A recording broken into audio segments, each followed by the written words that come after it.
All right, here we go. We're ending chapter 2 here by solving linear inequalities. So we spent the first half of the chapter working on solving linear equations.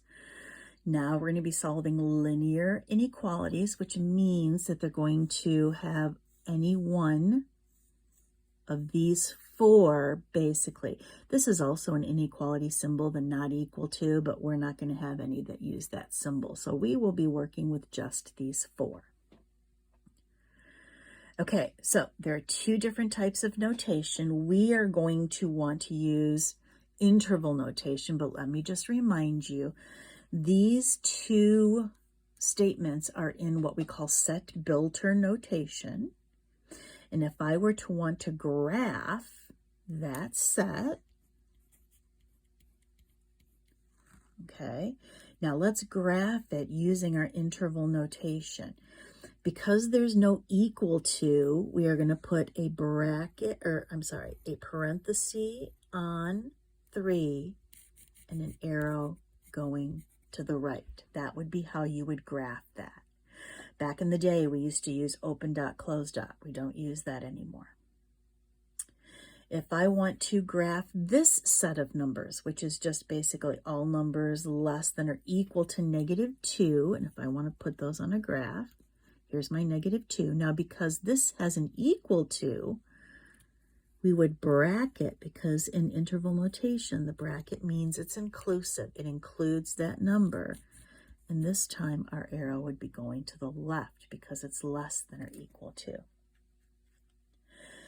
So how would I now write this in interval notation? Well, in interval notation, you always go from the right to the left. So we're going to start at 3, and since we're not including 3, it's going to be parentheses 3. And now where do all of these numbers go? They go into positive infinity. If I go to do the same thing with this graph, again, if I go from left to right, where are my answers starting? They're actually starting down in negative infinity. And they go all the way up to -2, and they include -2, so we put a bracket. So this is the same thing as this, but this is an interval notation as opposed to set builder notation. Same thing here. These two mean the same thing, set builder notation, interval notation. We are going to go with interval notation. All right, so example number 1, all I want to do is graph this on a number line. So here we go. If I want all values greater than -4, you should always have 0 on your number line. Here's -4. All values greater than -4, we would do a parenthesis on -4 because there's no equal to, and we don't want to include it, and my arrow would be going to the right. So if I write these solutions in interval notation, and again, I would work from the left to the right, so they begin at -4 and they go into positive infinity. All right, so now let's go ahead and let's do some of these problems down here. So we're going to solve, graph, and then write our solution in interval notation. So they start very simply. So you remember all of our methods that we use to solve equations still hold for inequalities with a twist, and that twist happens in letter B. We'll talk about that in a minute. So if I'm going to solve this, I just want to isolate the x. I'm going to add 6 to both sides, and I would get x is greater than or equal to -5. If I want to graph that on a number line, I know here's -5. Now, what would I put on -5? Would it be a parentheses or a bracket? Well, I'm including -5. It's going to be a bracket. And then it would include everything to the right. So you're going to draw an arrow to the right.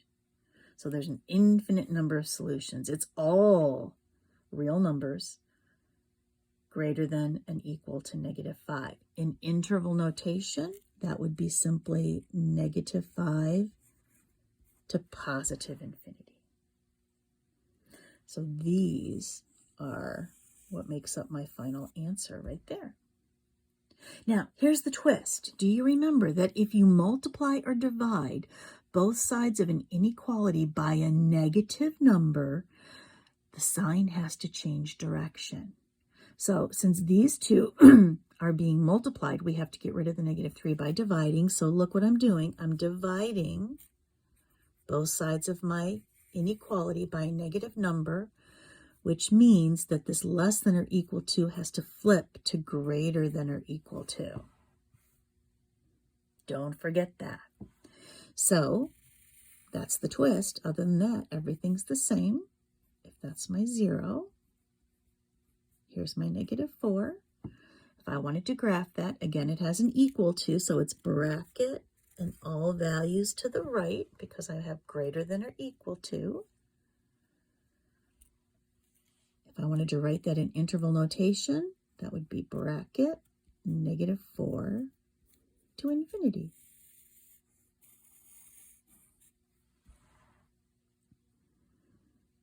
Now, let's look at C.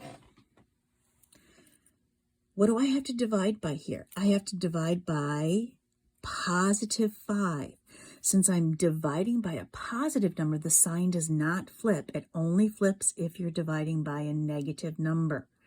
And by dividing by, I mean this number. I mean the number with the x has got to be negative for flippage to have to happen. So in this case, it's simply going to be x is less than -3.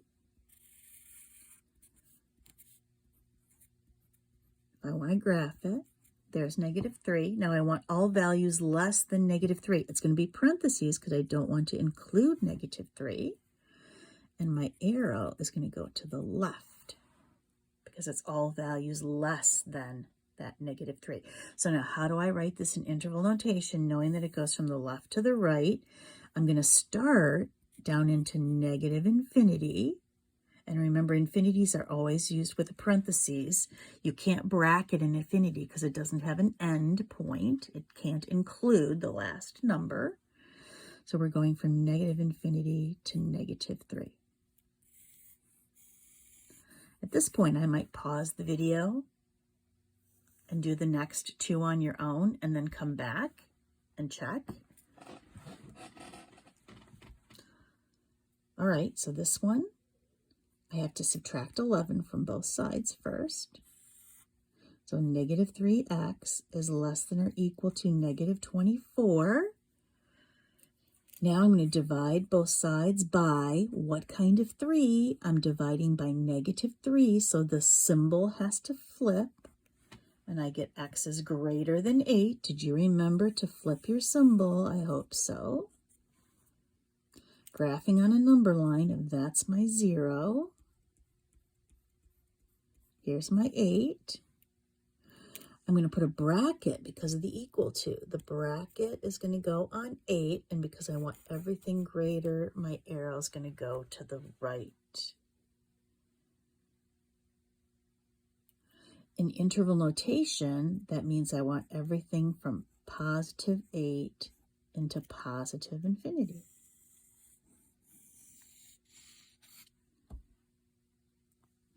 Here I have variables on both sides of my inequality symbol, so I want to gather all variables to the left, so I'm going to subtract 4x from both sides, which would give me x plus 3 greater than or equal to 3. And now if I subtract 3 from both sides, I'm going to get x is greater than or equal to 0. Looking at the number line, there's my 0. It includes 0, so I'm going to bracket the 0, and my arrow is going to go to the right for greater. In interval notation, that would be brackets 0 to infinity. And again, it's a bracket because of the equal to here, which means it includes the 0.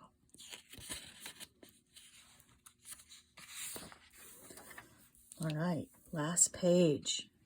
These get a little bit more complicated with distributing. Should be okay. So here we go. First thing we're going to do is distribute. Let's do the first one together, and maybe you can do G on your own. This would be negative 4x minus 4. I'm going to add 4x to both sides. That's going to get all my variables to the left. So that's going to give me negative 2x minus 3 is greater than negative 4. I'm going to add 3 to both sides of my inequality, which is going to give me negative 2x is greater than negative 1. Now I'm going to divide both sides by negative 2, which means I have to flip the symbol, and then negative 1 divided by negative 2 is just positive 1/2. Oops, I'm not going to box that because that's not interval notation. So I'm just going to go right here, and I'm going to do my number line. If this is 0 and this is 1, where's 1/2? Well, it's halfway between. It's going to be a parenthesis on 1/2 because I don't want to include it. And I want the arrow to the left because it's less than. In interval notation, going from left to right, we'll start down into negative infinity. There are solutions in negative infinity, and they go up to positive 1/2. So now why don't you go ahead and do G without me, and then come back. So here I'm going to have 3x plus 15 minus 1 is greater than or equal to 5x minus 5 plus 7. Distribute.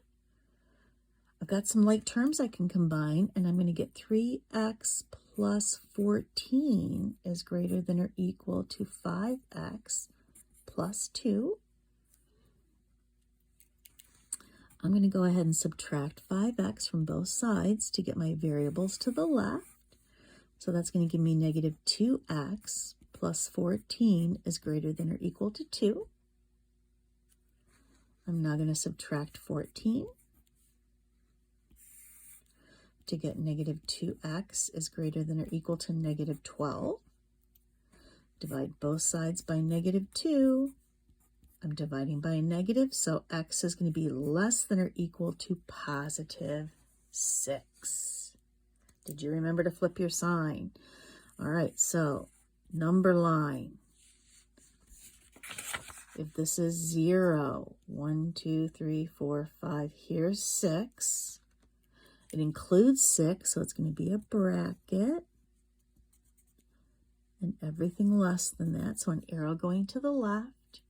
In interval notation, that means my solutions start at negative infinity and go up to 6 inclusive bracket, because I want to include that 6.